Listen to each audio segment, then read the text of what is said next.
Hi, I'm Barb Nangle. I'm the founder of Higher Power Coaching and Consulting. I want to welcome you to my podcast, Fragmented to Whole Life Lessons from 12 Step Recovery.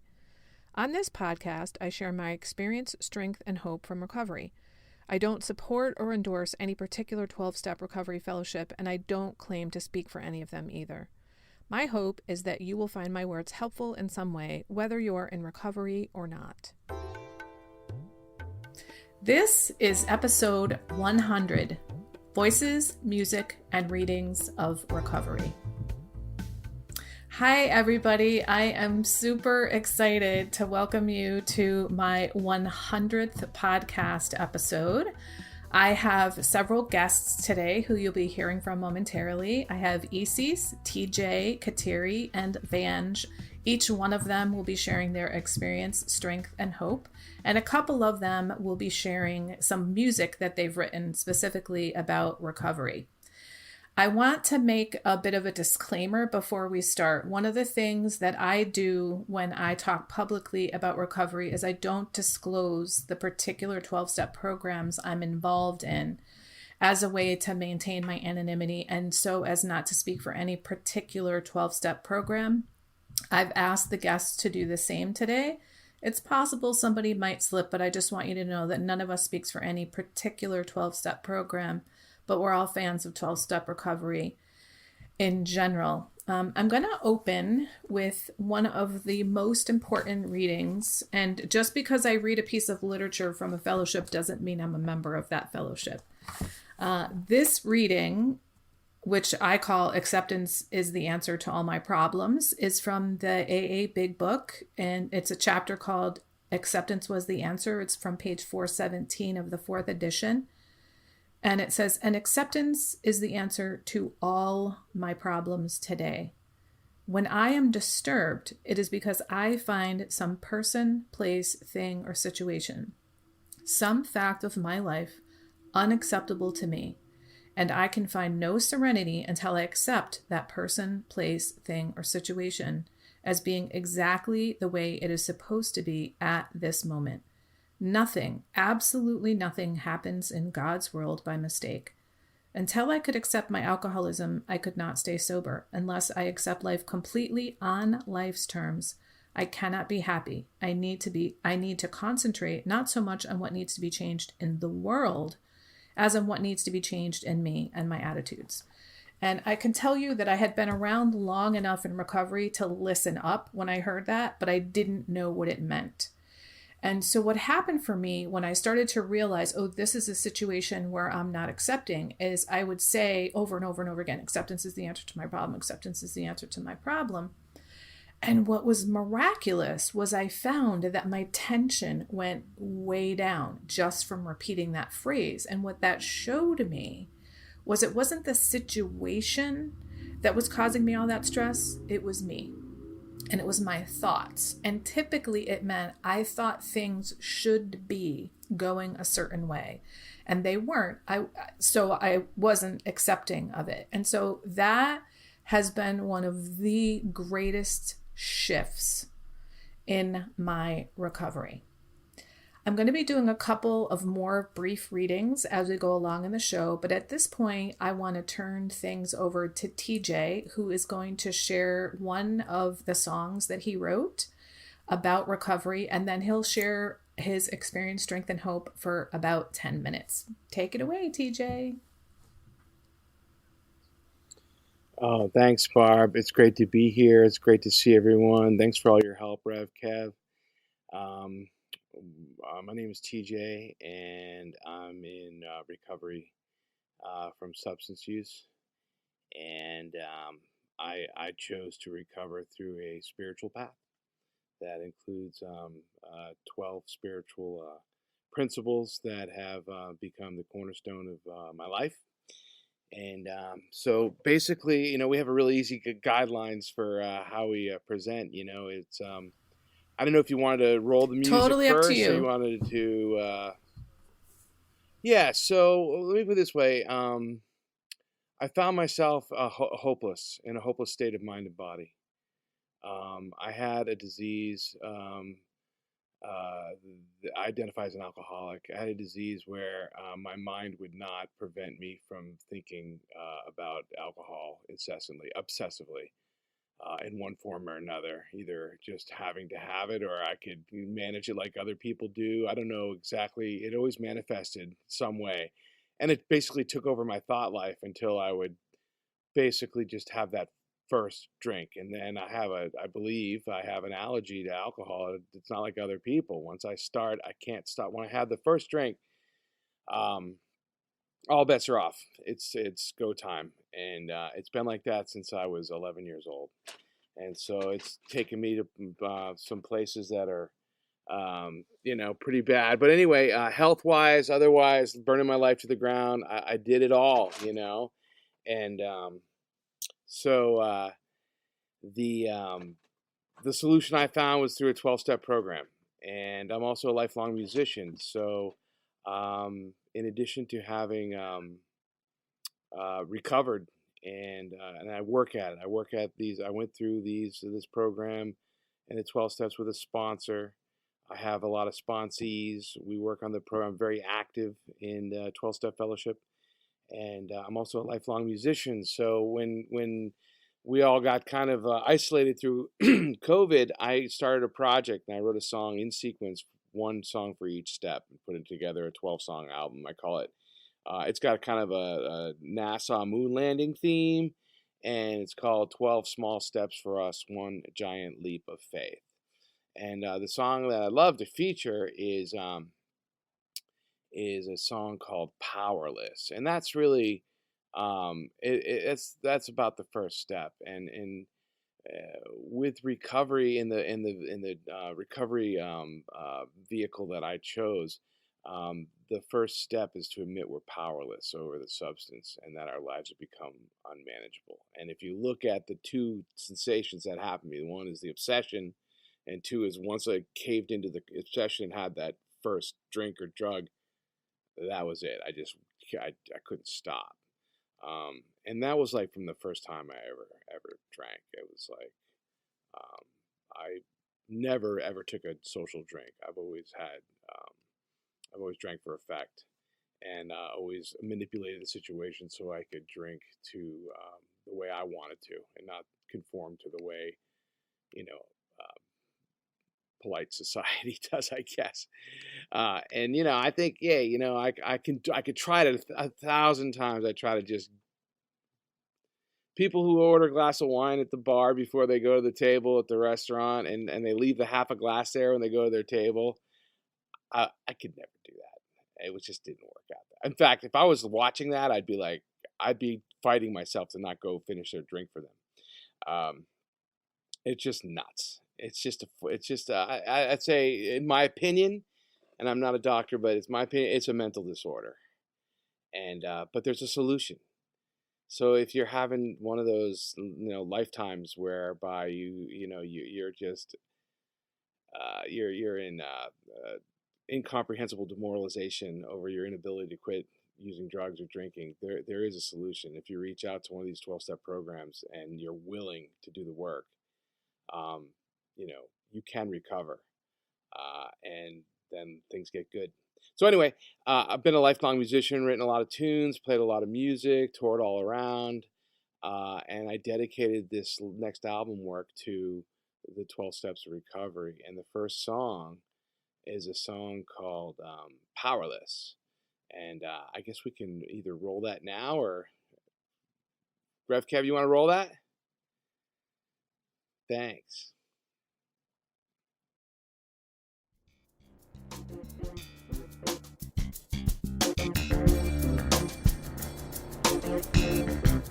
Regardless of worldly success or failure, regardless of pain or joy, regardless of sickness or health or even death itself, a new life of endless possibilities can be lived if we are willing to continue our awakening through the practice of spiritual principle.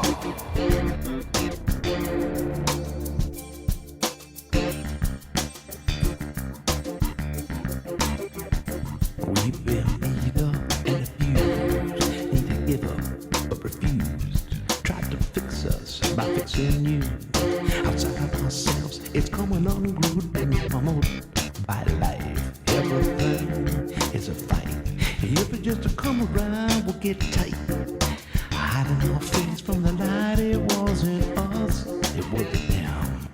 The circumstances come again and again.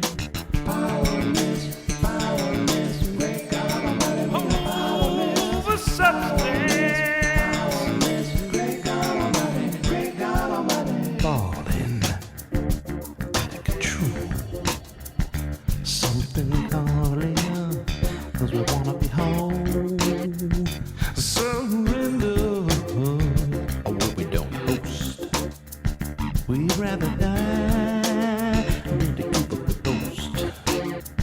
I can't believe we've gone this far. Hit the jackpot, now I'm stuck behind bars. Powerless, powerless, great God Almighty, we are powerless. For substance. Powerless, great God Almighty, great God Almighty. Another job just went away. Babies are leaving, they don't wear a new shoes coming away. Body's failing, racking with pain. We the only ones who don't think we're gone insane. Powerless, powerless, great God Almighty, we are powerless. Over substance. Powerless, great God Almighty, great God Almighty. We are finally here, concede to ourselves. We lost control and it came up all still. We gotta let go and manage our lives. Start a new journey from the struggle and strife. Powerless, powerless, great God Almighty. Substance. Powerless, great God Almighty, great God Almighty.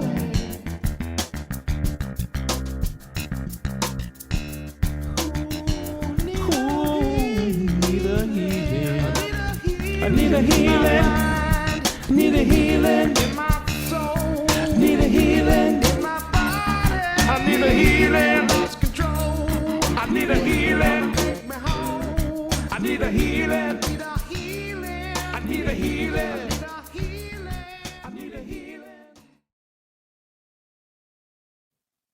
Okay. So there it is, it starts off and the song about the first step. So it basically talks about a life that's breaking apart, a life that's hitting bottom. And we often find a bottom is a great place to build a foundation, right? There's a paradox, right? A life of spiritual values is just chock full of these wonderful paradoxes. And one of them is that when we've hit our bottom, that can become an excellent foundation for building a life second to none. And then when you think about this album, I'm just trying to help anybody. You can come to my website, tjmurphymusic.com. There's all kinds of opportunities for you to reach out for help through the website, which would be great. That's tjmurphy music.com, and that's my purpose in life now, is to basically continuously reach out to people who are sick and suffering. And let them know that if I can find a solution, they can find a solution, because I'm absolutely no different from anyone out there who's out there suffering. And I love alcoholics and I love drug addicts. They're just beautiful, marvelous people waiting to emerge and blossom like a lotus, but somehow they've been blocked, And I found that I feel like I've come into an awareness that I am this infinite shaft of light, and that infinite shaft had gotten blocked along the way, and it had been fragmented and it had been blocked, and I had to clear it all out by going through these spiritual steps. And I was brought into that knowledge through somebody who walked me through the steps, my sponsor, who's a wonderful human being. And now that's what I do. I'm dedicated. I'm very active. I have multiple people that I'm doing activities with every day, whether it's reading passages from the Big Book, or working on step work, or helping service at meetings. I have a meeting here in New Hampshire called Zoomigos. You can find it on Intergroups. Zoomigos was born of the COVID virus, and we run 7 days a week. We run a full format of the 12-step recovery, and for substance misuse, and it's just grown. It started with like 8 of us, and we would like take turns sharing. And now every night there's like between 50 and 75 people, and it's just beautiful to watch. I have people who've never been to an in-person peer support meeting, who are now not only recovered, which is wonderful, but they've also been through the steps and are now sponsoring other people. And this is all within a year. I mean, if you're willing, everything can change very quickly. So we have people who come in who've blown their lives up, and it's just like me. And all I do is talk to them about what happened to me, and they can identify with it because it's happening to them. And then together we recover. Like, this is a group, and this is what I love about peer support and 12-step recovery programs, is that there's 2 major components that really make it work. One is that shared spiritual values. We basically surrender our disbelief and everything else, and just open up to the universe and ask to align with it. Whatever spirit of your misunderstanding you want to grab, it could be a light beam to the 10th dimension. Great. If that's what's going to help you stay sober, then you can surrender to it. And the other thing is social cohesion. We do this together. We do it in the now. We're very, very, very, very into the right now, this second. Not tomorrow, not yesterday, but right this minute. And so those 2 things together as a group, we recover together. So anyway, that's my primary purpose. That's what this album's about. That's why I'm here. I have an artist on the album, Katarina Rooney. I want to make a shout out to her because she's done some great work. She drew all kinds of cool people in spacesuits, children, babies, cherubs, people meditating, people playing instruments, beautiful women, beautiful men, all floating around space, recovered in their spacesuits. So that's kind of cool. These masks behind me are I'm using them for my next video, which is the 3rd step called I Surrender. The choir will be wearing these masks. I'm rolling up on about 10 minutes. Who else I'd like to shout out? I want to just make sure I thanked our host, Barb. I love HP Coach. I think it's great. I wish you all the power in the world, and I appreciate everyone being here today. And if you ever need me, you can always reach me at tjmurphymusic.com, and I'm happy to listen to understand.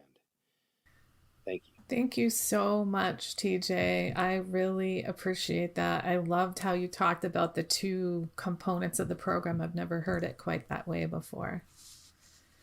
I am going to invite Isis to share next. Take it away, Isis. Thanks, Barb. Thanks, everyone. My name is Isis, and I am in recovery. Let me get my timer started. I think I'm going to dive right into the poem that I wrote for today. I hope that it captures recovery for me, for you, maybe. Okay. 1. I awaken. The sound of birds awakens me, pains me. Everything hurts. My very existence hurts every single day. I must numb this hurt, every hurt, lest it all drown me, consume me, lest someone find out about this hurt. And so I numb this hurt and every hurt. To move hurts, to love hurts, to hate hurts, everything hurts. And so I numb everything. 2. You may find my numbing problematic, but I assure you, this facade allows me to live. With this facade, I can face anything, anyone. No pain will faze me, no terror will frighten me, no evil will consume me. I can face anything with this facade. 3. My purpose is to write. I live to write. I live for my spectators. And so I live seeking. Constantly I search, I seek a story, a new adventure, a new poem. All I seek is poetry. All I do is seek poetry. What could be more poetic than that? A whisper deep within cries out, screams. What could be sadder than that? I close the door on that whisper, slam it shut, lock it, arm myself with the key. All I seek is poetry. All I do is seek poetry. What could be more poetic than that? 4. I hear a whisper. You don't have to live like this. I scoff, as if I had a choice. If I had a choice, why would anyone choose what I have? Why would anyone choose hurt? Why would anyone choose this pain? I wish I didn't need to numb everything. 5. I hear a whisper. You don't have to live like this. My confusion persists, my resistance persists, but slowly, ever so slowly, something begins to open. The door cracks open ever so slightly, ever so slightly. The air changes. The air feels different. This air feels different. What is this difference? What is this feeling? I don't numb it. I sit. Still in the dark room where I've numbed every feeling I've ever had. Still in the dark. And in the stillness, I see a sliver of light. What is this light? I try to be subtle. My fear requires me to be subtle, lest the beast return and catch me by surprise, lest I put down every numbing agent only to be thrown into still more hurt, endless hurt, with no solution. I millimeter toward the sliver of light. The light grows, becomes warmth. I feel the warmth upon my skin. I feel the warmth on my skin. This warmth, what warmth is this? I begin to inch closer, step closer, walk, run, leap, bound toward this warmth. 6. I begin to hear rumors, whispers of this thing called acceptance.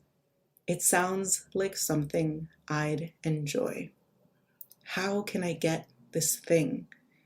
From someplace unknown, the answer comes. Seek. And so I learn to seek. Where before I sought a story, a new adventure, a new poem, now I seek myself, my story.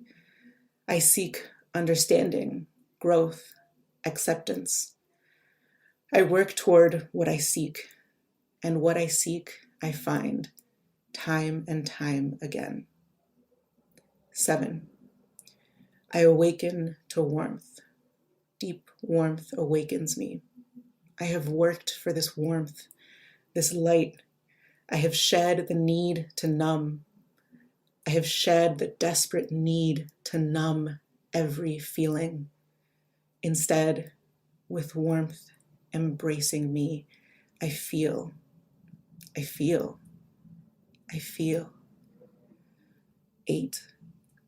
I feel joy. At first, I felt just a sliver of happiness, and it, like the warmth, grew and grew. This happiness became joy, and I walked, ran, leapt, bounded, worked toward this joy. 9. I feel love for myself. I am enough. In fact, I am incredible. I am worthy. I am loved. Ooh, that was my first time reading that out loud, and I definitely nearly started crying. Yeah, I have tears in my eyes. I got chills down my back several times. Wow. For me, that really, describes the journey from beginning to present. I won't say end, because I have the gift of getting to continue enjoying and experiencing this warmth, this growth, this love for the rest of my life, and part of the importance of going to meetings is to remember that I don't have to do any of this alone, that I get to do this with others, and in doing this with others, I also get reminded of why I'm doing it. And because my life can be so beautiful today that I sometimes forget how hard it was, how much I did, feel this need to numb. And yeah, connecting with others helps me remember both parts, right? Why I'm doing it, both what I get to leave behind and what I get to grow towards. And it's such a gift to be able to be present for my own life today, for the lives of my loved ones. It's absolutely incredible, and I think the beauty of this podcast is that it really captures and shares the gifts of recovery, regardless of the program. And I think we all stand to gain something from 12-step recovery, regardless of who we are. It's really such a gift. I have a minute and a half left, but I think I've said, I feel like I've said what I needed to say. Thank you so much for having me. What a privilege to have your voice out loud for the first time reciting that incredible poem. I sincerely hope that you will publish it somewhere, because that was just so deep and moving. And I don't care who the person is. I don't see how they could listen to that and not be moved. I thank you so much. And it's been such a blessing to watch your journey of recovery, Isis. And I'm so grateful for your friendship. All right. So I have two more brief readings that I want to share. One of them is from the AA 12 and 12. For those of you who are not familiar, the long title is Alcoholics Anonymous 12 Steps and 12 Traditions. And this is out of step 10. This is on page 90. It is a spiritual axiom that every time we are disturbed, no matter what the cause, there is something wrong with us. What I understand that to mean is not nobody did anything and there's nothing wrong. What I understand that to mean is if I am disturbed and I wish to be undisturbed, then I'm in charge of making that happen. I used to try to control other people to stop doing or being whatever they were being so that I could be undisturbed. And this is where the serenity prayer comes in. I've gotten the wisdom to know the difference between what I can and cannot change. And what I can change is me and my thinking and my behavior and my attitudes. So if I wish to be undisturbed, and I do, then what do I need to do to adjust in this situation? And then the other reading is called Voices of Recovery. This is from September 5th reading, and I think that I may have bought this on September 5th because I was at a convention, and it hit me between the eyes. And it starts with, clearly, if we were going to remain abstinent and feel serenity, we had to learn better ways of dealing with other people, ways that would bring us joy instead of pain. And this is a quote from the 12 and 12 of Overeaters Anonymous. And the day's reading is this. Learning better ways of dealing with other people is a lifelong process and a challenge. Yet I've learned things in OA that have helped. The first is acceptance. I had all sorts of expectations about others' ability and behavior. I expected people to be competent, capable, and productive. I expected them to behave rationally and to be true to their word. These are my expectations for myself, and I've had to let go of them for others. I'm still disappointed when someone doesn't follow through on a commitment, but I don't let it ruin my serenity. I've also learned that I don't have to prove that I'm right. I can silently agree to disagree. I put aside my pride, acknowledge another's point by saying, "You may be right," and gracefully walk away from the situation. Finally, I look for the good in people. Sometimes it requires quite a stretch, but the stretch is worth it. Focusing on the bad brings pain. The joy comes in finding the good. I'd rather have the joy. Now, the reason this was so important for me was because at the time I was working for someone I had worked with for, I think at that point, 17 years. And I understood I needed to accept that she didn't follow through, she was unreliable, etc. And I remember saying to my sponsor, who I got this same weekend that I got this, I get that I need to accept that, but I think it's reasonable to expect in a professional setting for someone to do what they say they're going to do, to follow through, to have, reasonable estimates of time, etc. And she said, "Barb, what's reasonable is to let the boss be the boss. So if she changes up what the expectations are and doesn't tell you, then you just have to deal with it." And I realized that my pain in that situation was I expected people to be competent, capable, and productive. And it's perfectly fine for me to have that expectation for myself. But if I'm going to have that expectation for other people, I'm going to be fucking miserable much of the time. And so I could have gotten out of that situation 16 years prior, but it didn't even occur to me. Instead, I stayed, I suffered, and I complained, and I talked about her behind her back because I got to blame her for my problem. And so this reading has been one of the most important readings for me in really seeing my part in things. And I would say that for me, of all of the incredible gifts of recovery, understanding my part in things has been by far the greatest gift.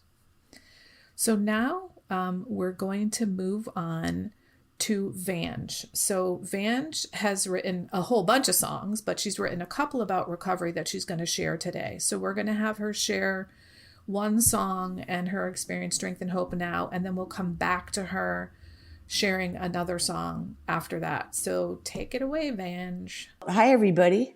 My name is Vange Durst. I want to first thank Barb, my dear friend, for inviting me to this amazing celebration anniversary of her podcast.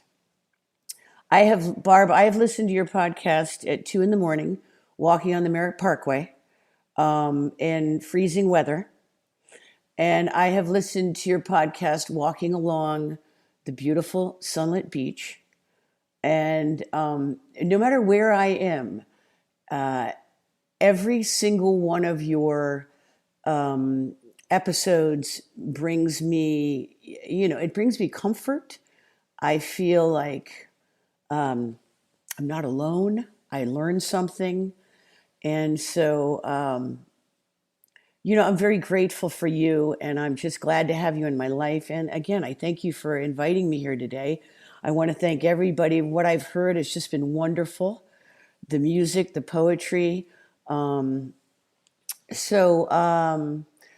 little bit about myself. I've been in recovery for many years.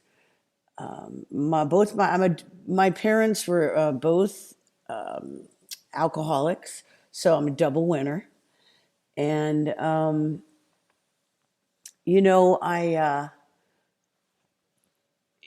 early life was a lot of just kind of being anxious all the time and confused and kind of like a piece of flotsam, just sort of banging around the system, in the water and whatever the situation I was in, and finding myself in a lot of unmanageable situations, and also finding that I had a real talent for accepting unacceptable behavior and trying to make it okay, in others and myself. And that created a lot of discomfort. And that's actually the first song. I have done some CDs. I've done about 7 CDs in my lifetime, usually with other artists. This CD, the newest CD, which came out in December, is called Kick Ass Woman. And that's me kicking ass on guitar, jamming my ass off on guitar, which is one of my favorite things to do. And the funny thing is, before I got sober, I really thought. I really thought I was like, oh, I'm such a great player, and I'd be rush all up and down the neck, and this and that, and the beauty of recovery is that I was able to step back and actually look at myself and not just be this anxious mess, playing music to look for praise or admiration or, whatever that, some of the goal was. But I could actually get under why I adore and love music so very much and what I really want to do with music, and how I am with music is very much like I am with everything and everybody. And that was a huge gift. That was a wonderful gift, to get me like just in my, feet on the ground, right sized in my life, with my art. And a huge blessing. And the first song you're going to hear, "Getting Better," was a lot about that. And the refrain, the chorus is, because when I think, I get the blues because my thinking ain't right. And that says it all, because in recovery, once I put the substances down, there was still a lot of issues because of me, because of my reactions, responses to everything happening around me. And it's been a lot of work, and incredibly gratifying work in in not one only 12-step program, but I found that I needed like a couple at least. So that's been the more the merrier, I say. Um, so that's just been a big part of my understanding that my thoughts are pretty much everything that causes my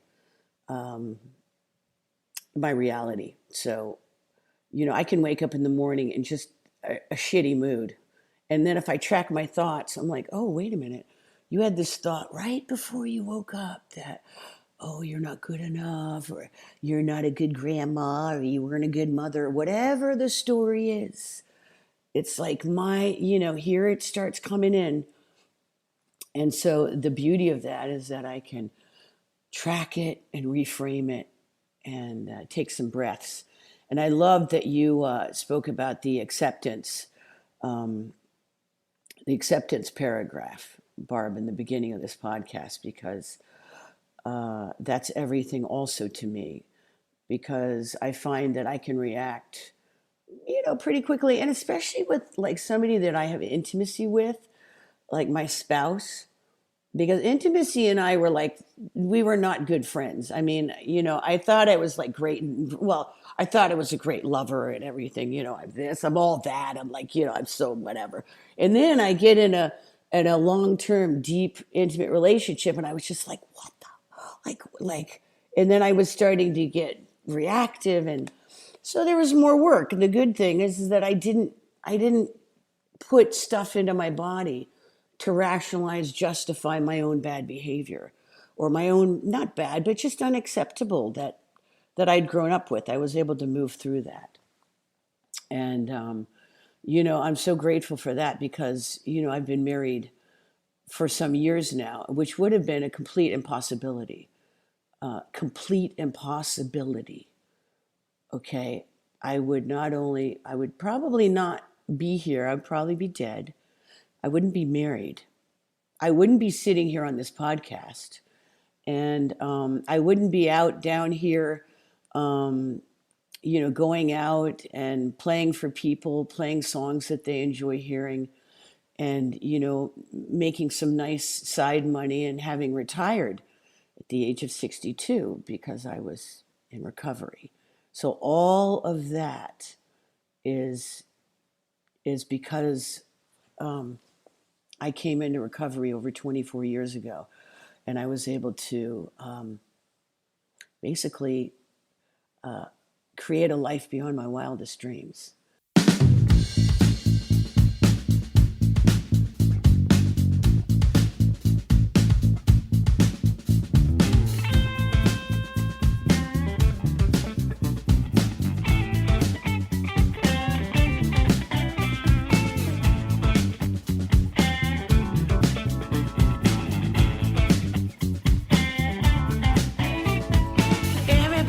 The blues about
And then the next song you'll hear is it's called Road to Damascus. And a very dear friend of mine, Maureen Shore, wrote this wonderful poem.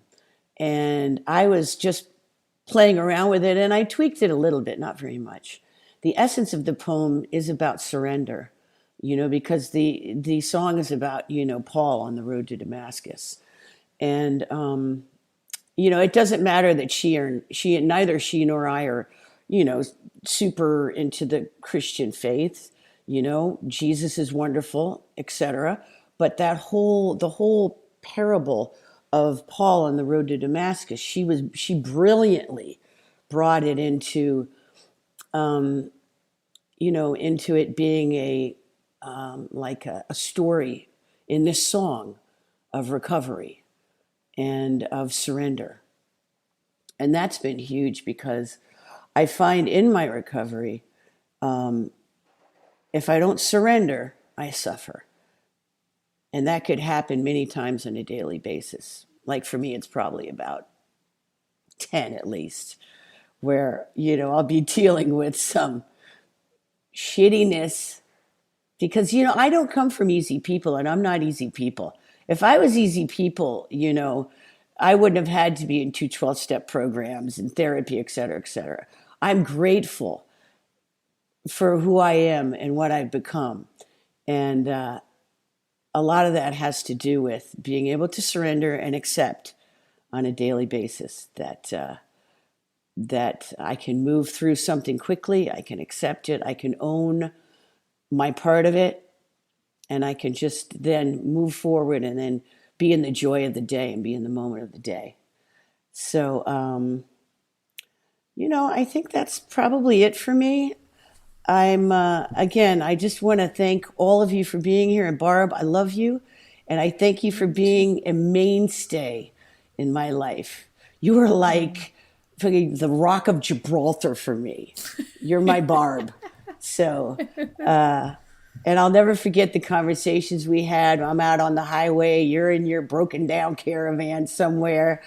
And just great memories. So anyway, and I want to thank all of you. I want to thank you, Kev, for your service.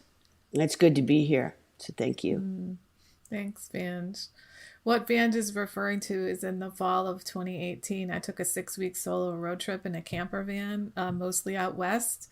And the first 2.5 weeks, my van broke down so many times that it saw 4 different mechanics, one of whom it saw 3 times. And the owner put over $2,000 worth of repairs into it. I ended up ditching it and getting another van.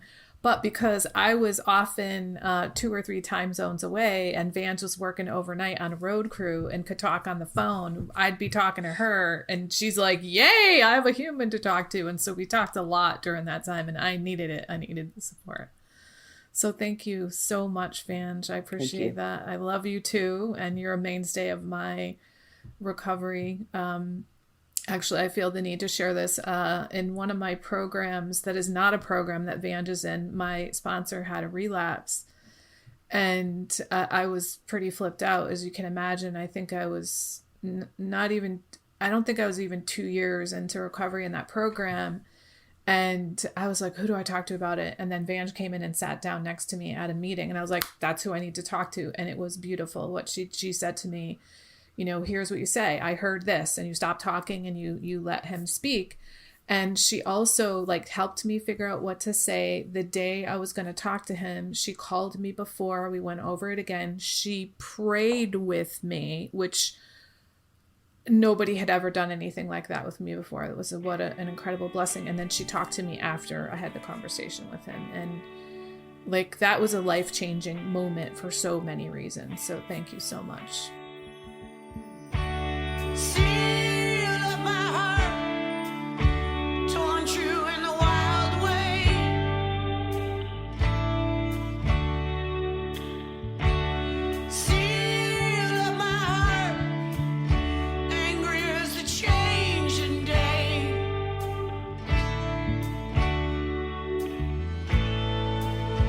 Hold me when twilight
at this point, I would like to turn it over to Kateri. So, Kateri, take it away.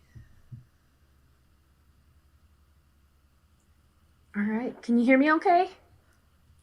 We can. All right. Perfect.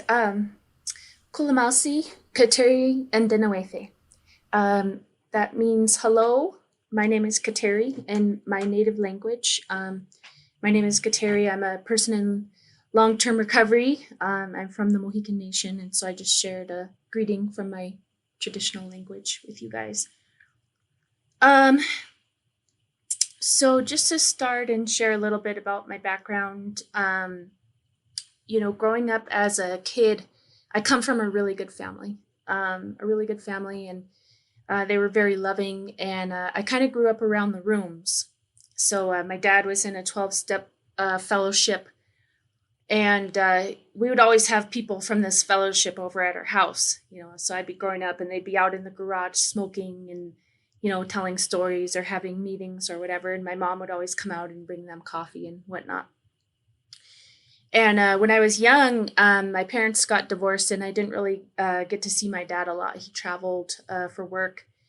And I always felt really out of place with who I was.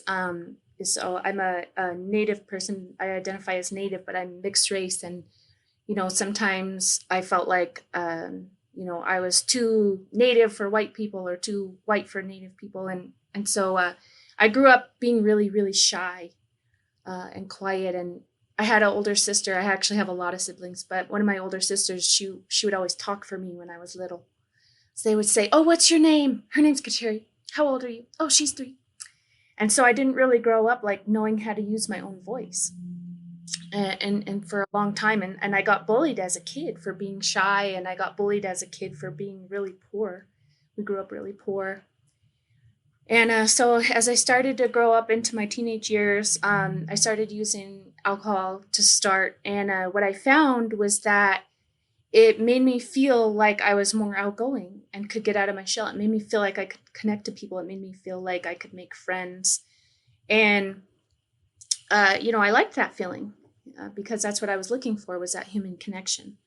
But as I turned to be about 16, I started to get into meth. And one day, it was actually my dad. He works for this national organization. And he had told me a story about how he was going to walk across the United States from Los Angeles to Washington, D.C. And the purpose of this journey was to help raise awareness for domestic violence on women and children. And I remember when he very first told me this story about how he was going to go on this journey. And he said, "What do you think?" And I said, "I think you're crazy," is what I think. Well, here I am at 16, I'm going on about a year of being addicted to meth. And he didn't really know what was going on with me, but he knew something was going on with me. So he looked at me and he said, "Pack your bags, we leave in 2 days." So what I did is I left. I actually dropped out of school to go on this walk across the United States. And I didn't really tell a whole lot of people that I was going, except for some close friends and family members.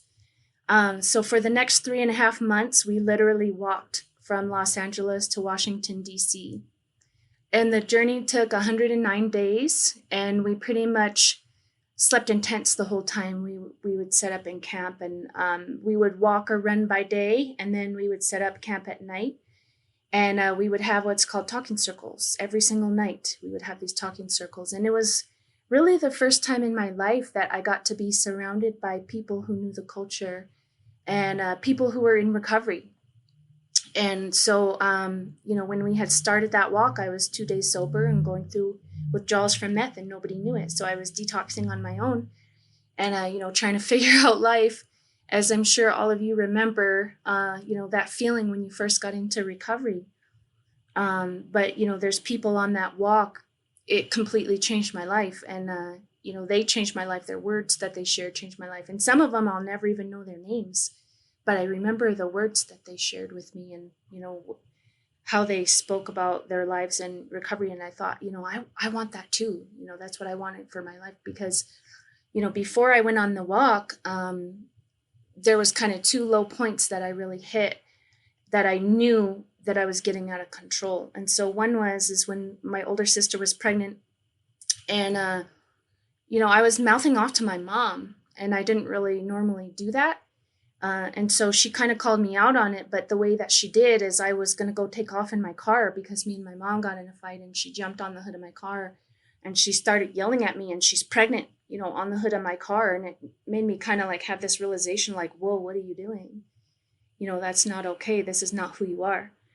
And the other one was an argument that my mom and I had gotten into where, we didn't grow up in a family where we swore around at each other a whole lot.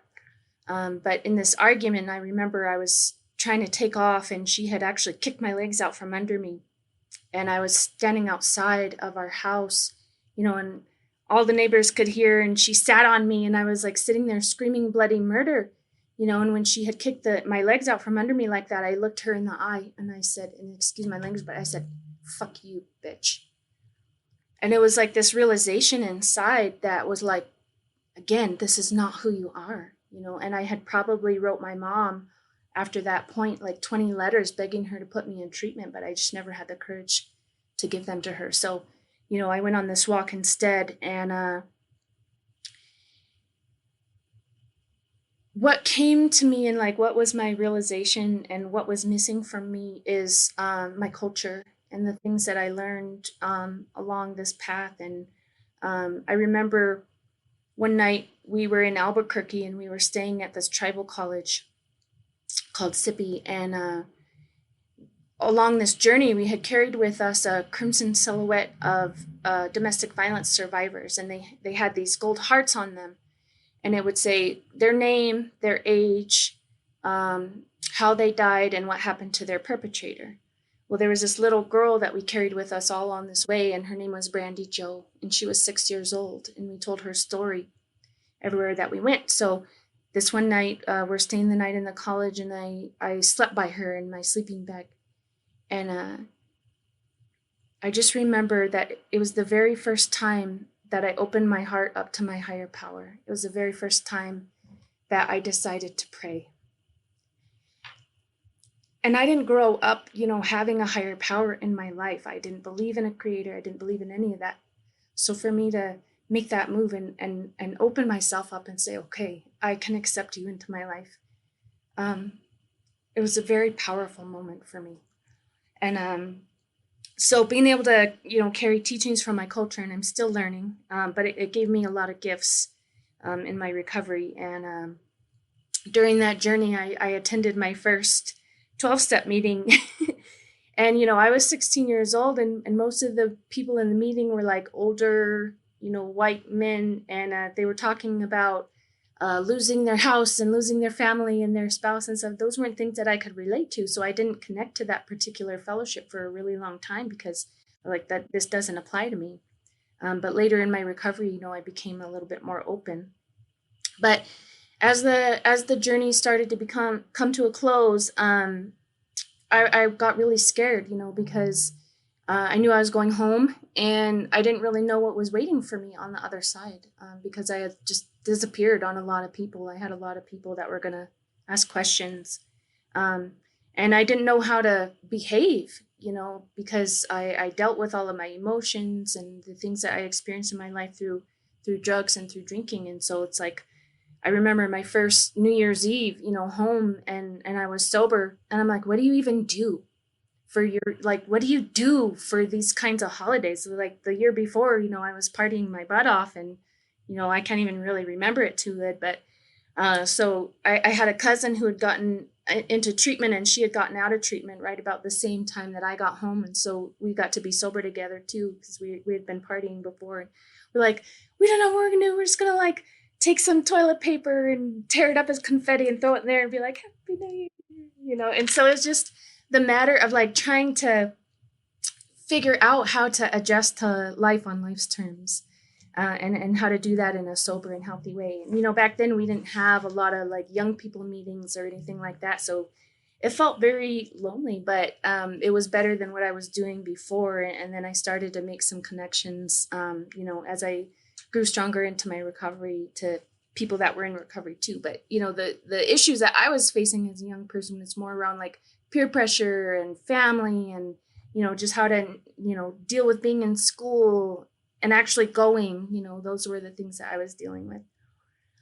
I wish that I could sit here and say, oh, from that day forward, I never used anything ever again. Unfortunately, that was not, how my path went. It wasn't always smooth or graceful. But I'm proud to say that next month I'll actually be celebrating 9 years of continuous sobriety for the first time in my life. So I'm pretty excited about that. And, if it weren't for my recovery, let me tell you what it gave me. I am now a proud mother of 2 beautiful children. I have a wonderful, supportive partner. I get the honor of serving for the very organization that saved my life. And I cannot tell you what that means to me, because I made a commitment, when I first started to pray, that I would spend my life helping others find the miracle of recovery, because I want to honor those that came before me, and I want to honor those who gave the gifts that they gave to me. So that's what I'll make a commitment of doing. But, some of the teachings that I learned, they're cultural teachings that were really important for me in my recovery, is that there's 4 seasons of recovery. So we get a lot of our teachings from nature. Spring, summer, fall, winter is kind of how those seasons go, right? So in the springtime, it's like, if you take an oak tree, you look at an oak tree, the sap is just starting to come in, it's a time of new beginnings. What happens is that you start to see these buds, on this tree. So you can actually equate some of these teachings to recovery. So what happens in recovery is that, you're accepting a higher power into your life. You see a new life force that's starting to take shape. In the summertime, the oak tree, what happens is, the leaves start to form and unfold, and the tree starts to take shape. So it's about like maturing. In recovery, what happens is things are starting to settle down. People are starting to notice the changes in you. In the fall time, what happens to the oak tree is that the fruit starts to come in, right? And it's a time of harvesting. It's a time that the leaves are starting to change, and you notice the beauty. Well, in recovery is the same. You notice the beauty and recovery, the benefits of recovery, and life is good. Well, then what happens is there's a winter season, and, there's like, to the oak tree, there's a gust of wind, and the temperature starts to change, and you start to lose some leaves and things like that. And as time goes on, then suddenly you're bare, right? And exposed and vulnerable. Well, in recovery, what happens is that things start to feel challenging, and you start to feel like things don't make sense the same way, and that you lose your sense of purpose and identity. So during this time, what happens is that you begin to try and seek the answers for 3 questions. Who am I? Why am I? And where am I going? So what it is it's a time of renewal. It's a time for growth. It's a time to make room for the expansion of the branches and the leaves. And so what happens is that, in recovery, each season takes 1 year. And so you'll notice in recovery, when people start to struggle, it's like between years 3 and 4, 7 and 8, 11 and 12. Those are when things start to struggle, but it's like a natural cycle that happens. And so that's one of the teachings that I learned from my culture, and that I apply to my recovery, because it's important for me to have an understanding of what season I am, because it helps me to navigate my recovery process that way. The other thing that I learned is that, conflict is very natural. It's actually, even though it's hard, it's like a guidance. It's a feedback system that tells you that something is out of harmony. And so what I had learned is that conflict precedes clarity. And boy, did I have a lot of conflict in my life and everything before I got into recovery. And, even now that I am in recovery too, there's conflicts that happen. Like a couple of years ago, I lost a niece who was born on my birthday. She was very young, 18 years old, and we lost her to heroin.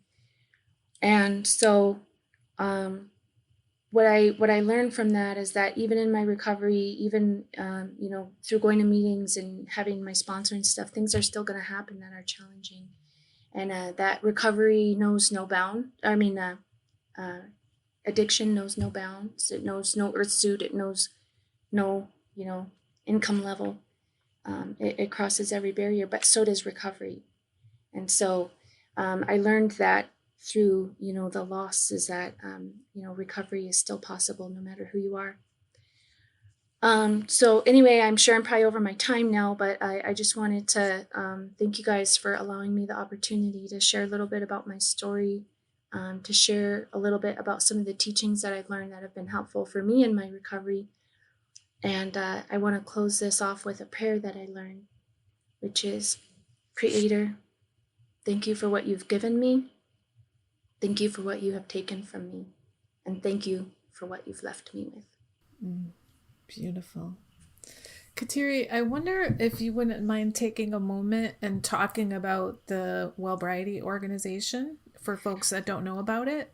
Oh, sure. So for anybody that doesn't know about it, White Bison is a Native American nonprofit organization based out of Colorado Springs. And what we do is we provide culturally based programs and trainings and resources that are mostly dedicated towards recovery and prevention of addiction.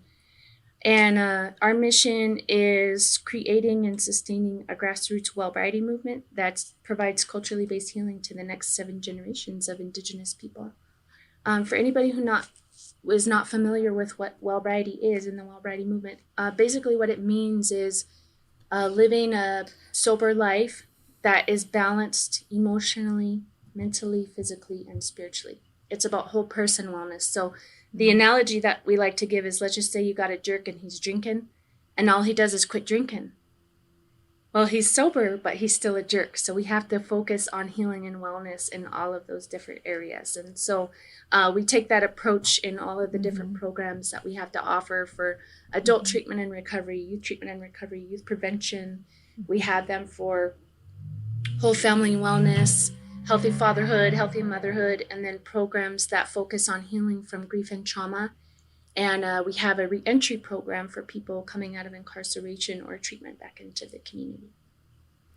Fantastic. Thank you so much. I first heard about the Wellbriety movement because I read an article on Medium, and I think it was called something like, the first step is admitting something about that you're privileged in 12-step recovery. And one of the things it mentioned was that the white people, Dr. Bob and Bill, get credit for the first time that masses of people were able to recover from alcoholism. Meanwhile, there have been sober circles in Native communities since the 1750s. And I read about the Native American, the Wellbriety movement there. And I also heard, points of view of people of color in recovery and how just the ridiculous overt racism that they experienced. And so I did a little bit of research about Wellbriety. I found White Bison. I started following on Instagram, and now I also received the daily elders meditation, and it's one of my daily readings every single morning. And it really appeals to me. Before I was a spiritual person, I do remember thinking, because I didn't understand the wide variety of human religions and I didn't understand what spirituality was, I remember thinking, the people who worship nature, like there's something there for me. And I loved the teaching that you shared about the seasons of recovery. It really resonates like in my body to hear that. So thank you so much for sharing that. I appreciate that. And thank you for your service to the community and to the world. Thank you. You're welcome. I do want to wrap things up, and I'm going to deviate from what's on the script. Not that anybody cares but me, but I want to end with a brief little story, and that is about my desire to be a podcaster. I think it's really appropriate after we have the musicians and the poets, etc., on this show. And this story wove together for me over the last few weeks. I have been doing Ziva meditation. And one of the things that Emily Fletcher, who created Ziva meditation, talks about is that our desires were put into us by nature. And they're not ours. And they will come out somewhere in the world. And that idea has been percolating in my head, and it made me realize that when I started listening to books on tape, which was actually when they were cassette tapes over 30 years ago, as soon as I started doing it, I knew immediately I want to narrate audiobooks. I've wanted to do that for decades. And in 2018, I was working in a co-working place, and I met a woman who was narrating audiobooks. And I was like, oh my God, how did you figure out how to do that? So she said, read this book, you'll figure out all the things. So I got the headphones, I got the microphone, I downloaded Audacity, I started working on figuring it out. Meanwhile, Rev Kev approaches me about doing sales and marketing for the podcast he's going to start doing. And I was like, no, but you know what? I think I want to do a podcast. So I started doing the podcast, and the first, I think, 3 episodes, I actually went downtown to New Haven to his studio, Baobab Tree Studios, and recorded. And meantime, I'm working on doing the audiobooks. I created a studio in my basement. And after about 3 weeks, I said to him, listen, I have a studio in my basement. Can I just record it and send it to you? And because it would save us both time. He doesn't have to sit there and listen to me and then go back and produce it. And I don't have to drive downtown and do all that stuff. So I started doing the podcast, and not long after I realized narrating audiobooks is not for me. There's so little time doing the reading and so much of the other work that just wasn't for me. And what I realize now is that the universe planted the desire for me to podcast 30 something years ago. But because podcasting didn't even exist, the technology didn't exist, it disguised that desire as something I could recognize, which was narrating audiobooks. So I want you to know, people, that if you have a desire to do something, it's not crazy. Do it. And I feel like my recovery has opened me up. Somebody in this call said, opening up to the spirit, of the universe. And I feel like that's, really what's happened for me. And it has allowed me to not really care what other people think about what I want to do and how I want to be in the world. As long as I am living by my spiritual principles and I feel like I'm living in my integrity, then what I do is really just my business and nobody else's. And I don't need to I can take people's opinions into consideration. But I used to care way more what other people thought of me than what I think of me. And of course, I still care what people think of me, but I care more that I am an honest woman of integrity who lives by her spiritual principles.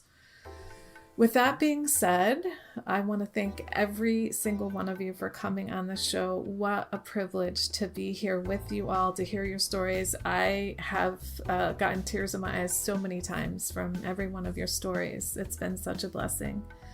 And with that, I'll close. And remember, everybody, healing is possible. It's never too late to recover, and no one is beyond hope. Talk to you next week. That's it for today. Please share this episode with anyone who might find it helpful. If you like what you've heard here, you might be interested in private coaching with me. If that sounds like you, then head on over to barbchat.net, or you can get on my calendar for a free 20-minute consultation to help you make lasting changes in your life, like I've made deep, lasting changes in my life. My ideal client is someone who is ripe for change, but I'll coach anyone who wants to be happy, joyous, and free. So if that's you, then go to barbchat.net and get on my calendar. I'd love to chat with you. Please like and subscribe to this podcast on your favorite podcast outlet. This helps other people find me. Thanks for listening.